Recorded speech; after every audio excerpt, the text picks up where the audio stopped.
మరి భూమి మీద ఉన్న సకల జీవరాశిలో నుంచి రెండు శాల్తీలు ఆ పడవలోకి ఎక్కించాలంటే ఎంత పెద్ద పడవ అయి ఉంటుంది. మళ్ళీ బైబిల్లో చెప్పిన లెక్కలైతేనే మాత్రం మూరల లెక్క చెప్పాడు. 30 మూరల పొడుగు, 60 మూరల వెడల్పు, ఇంచుమించుగా ఇలాగే ఉంటుంది. అందులో 2 ఏనుగులు ఎక్కిస్తే అయిపోద్ది. ఇంకొక విశేషం ఏంటంటే బైబిల్ ఎక్కడ కూడా ఏనుగుల ప్రస్తావన లేదు. అసలు ఏనుగు అనే పదమే బైబిల్లో లేదు.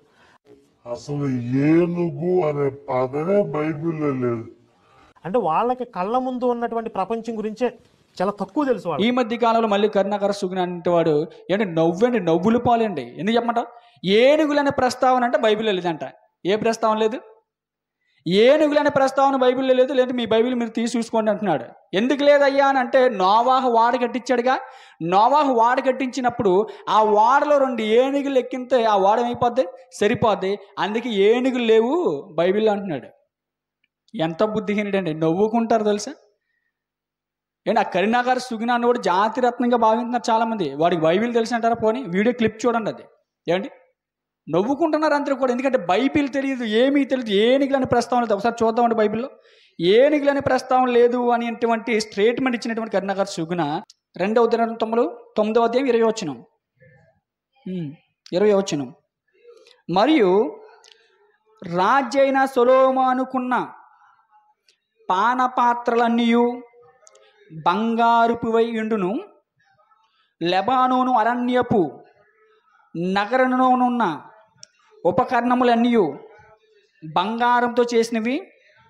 హీరాము యొక్క పనివారితో కూడా రాజు వాడలు తర్షీషుకు పోయి 3 సంవత్సరములకు ఒకమారు బంగారము, వెండి, ఏనుగు దంతములు, కోతులు, నెమళ్ళు అను సరుకులతో వచ్చుచుండును.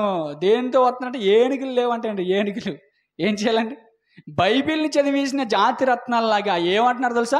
బైబిల్లో ఏనుగులు అనే ప్రస్తావన లేదు. ఒకసారి బైబిల్లో మీరందరూ చూసుకోండి పాస్టర్స్ అంటున్నాడు.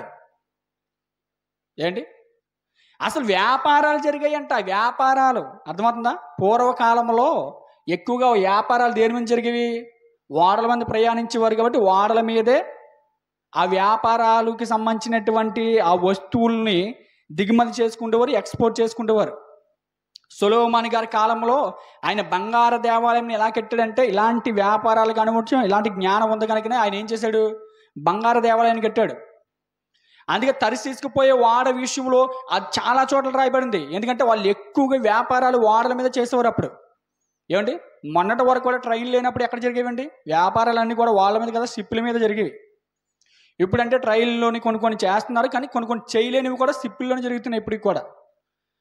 అంటే బైబిల్లో సరైనటువంటి అవగాహన లేనివాడు కూడా బైబిల్ పెట్టుకొని బైబిల్లో అవి ఉన్నాయి, ఇవి ఉన్నాయి. ఏమండి అర్థం కాకపోతే పాస్టర్స్ దగ్గరికి వెళ్ళి కూర్చొని మాట్లాడుకోవాలి తప్ప ఈరోజు భారత రాజ్యాంగంలో ఉన్నటువంటి ఆర్టికల్ 25 నుండి 27 వరకు ఏమంటే ఎవరి మతాన్ని వారు స్వేచ్ఛగా ప్రకటించుకోవచ్చు అనేటువంటి ఇండియాని ఫీనల్ కోడ్ని కూడా వీళ్ళు తిరస్కరిస్తున్నారు అని అంటే నిజానికి వాస్తవాన్ని చెప్పండి, దేశద్రోహులు ఏ మత గ్రంథాన్ని సరే కించపరిచి మాట్లాడితే వాళ్ళే దేశద్రోహులు.